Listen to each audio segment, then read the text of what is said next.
Before diving into this incredible story, remember to subscribe to the channel and turn on notifications. Here, every story has something to say, and you won't want to miss a single one. The office was bathed in a cold, clinical light, reflecting the austerity of the place. The manager, Jane Whitmore, a white woman with an icy gaze and an arrogant posture, dominated the room. Her boss, Marcus Duval, an elegant and composed black man, stood opposite her, his face marked by fatigue and surprise. Without warning, Jane burst out. "I don't understand how you managed to get this far with that level of skill." Her sharp words cut through the air like blades. Every sentence was calculated to wound, to humiliate. She referred to imaginary mistakes, to decisions she deemed inappropriate, insinuating that Marcus was out of place. The manager's voice barely trembled with anger. Instead, it displayed a deadly calm that made her attacks all the more insidious. The staff, silent witnesses, held their breath. Some averted their eyes, ashamed or frightened, while others trembled, unable to intervene. Marcus remained upright, his dignity intact despite the public humiliation. He knew that a misplaced word from him could be used against him, but his gaze never left Jane's. Then, with a cruel and triumphant smile, Jane uttered the phrase that sealed the fate of this confrontation. "You no longer belong here. Take your belongings and leave immediately." Under the silent gaze of his colleagues, Marcus left the office. The manager, convinced of her victory, settled behind her desk and tried to display a satisfied expression, convinced that everyone recognized her superiority. But life has a strange way of leveling the playing field. A day later, Jane walked into her office with the same confidence, ready to savor her triumph, and discovered, to her astonishment, that the situation had completely changed.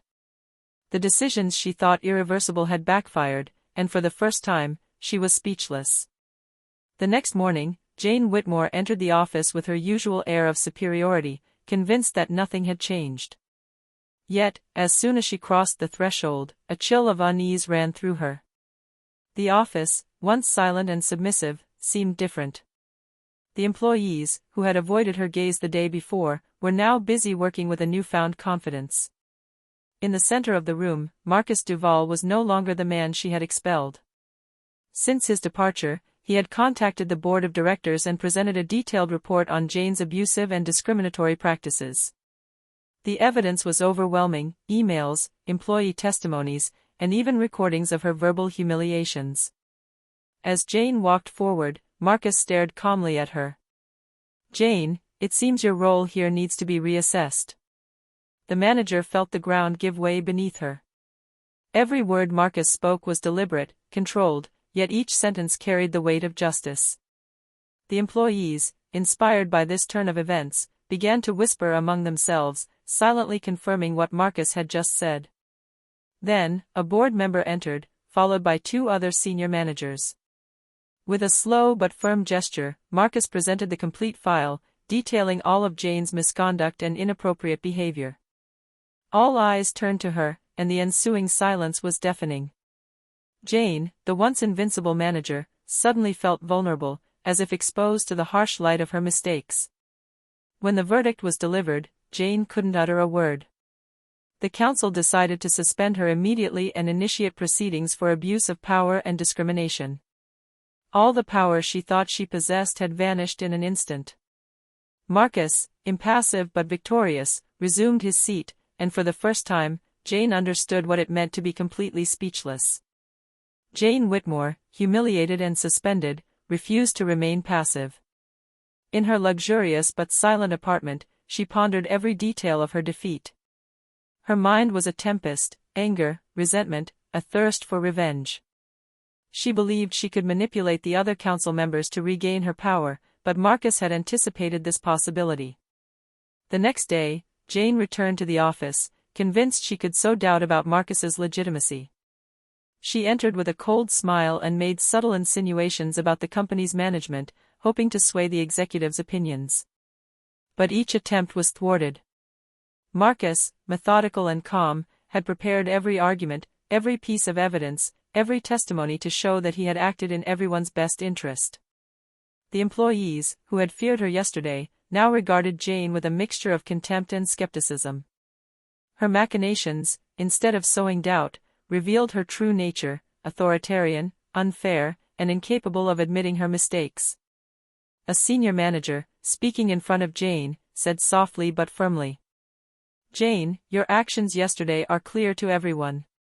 We have carefully assessed the situation. Your attempt to manipulate it changes nothing." At that precise moment, Jane felt the ground give way beneath her once again. Her plans, which she believed to be infallible, were crumbling before her eyes. Her face paled, and for the second time in 2 days, she was speechless. Marcus, observing the scene, allowed himself a slight smile. He knew that true revenge wasn't just about reinstating her in the office, but about showing everyone that she no longer held any authority over them. The balance of power had shifted, and now Jane was vulnerable to the justice she had ignored for so long. A few days after her successive failures, Jane Whitmore decided to attempt one last desperate move. She planned to organize an emergency meeting with the council to sow panic and challenge Marcus's legitimacy. She entered the conference room, confident, a file under her arm, ready to bring down her opponent. But Marcus was waiting for her, perfectly prepared. Every document she thought she could use against him had already been returned and supplemented with irrefutable evidence of his abusive and discriminatory behavior. The well-informed council members greeted her with a heavy silence, their glances betraying their mistrust and disapproval. Jane opened her file and began to speak, attempting to convince, intimidate, and manipulate. But every sentence she uttered was immediately contradicted by facts, testimonies, and evidence that Marcus calmly presented. Her attack seemed almost ridiculous compared to Marcus's precision and accuracy. At one point, Marcus spoke up. "Jane, we have all seen your behavior. The evidence is clear, and your attempt at manipulation today only confirms your inability to lead with integrity." The silence in the room was deafening. Jane, overwhelmed, tried to reply, but the words caught in her throat. Her face betrayed her panic. She was powerless. For the first time, she realized that all her power, all her arrogance, had crumbled before Marcus and everyone who had been watching her. The board then decided to permanently remove Jane from her position. Marcus, resuming his role as leader, remained in control of the situation, while Jane left the room, her legs trembling, unable to utter a single word. She had been publicly humiliated, and this humiliation would resonate for a long time within the company and beyond. That day, Marcus proved that true power lies not in displayed authority, but in fairness, preparation, and dignity in the face of injustice. Jane, on the other hand, remained alone with her shattered pride, unable to face the reality of her defeat. A few weeks after Jane Whitmore's downfall, the company finally breathed a sigh of relief and renewed respect. Marcus Duval, with his strong integrity and perseverance, had established clear new rules to prevent any form of abuse or discrimination. The employees, once intimidated by Jane's arrogance, now worked with confidence, motivated by their leader's example. Jane, meanwhile, had become a pariah in her professional life. The colleagues she had once dominated now shunned her, and her name was whispered with a mixture of contempt and astonishment. Every attempt at rehabilitation was thwarted by the reality: she had underestimated the power of dignity and justice. For Marcus, this victory was not only personal, but symbolic. It showed everyone that no position or privilege can justify the humiliation of others. True authority is born of competence, respect, and integrity. One morning, as Marcus walked through the office, he watched the employees chatting and smiling freely, without fear or tension.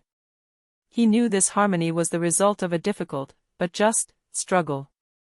And somewhere along the way, Jane Whitmore, despite her desperate efforts, had to learn to accept that a day of unjust power could crumble as quickly as it had been built.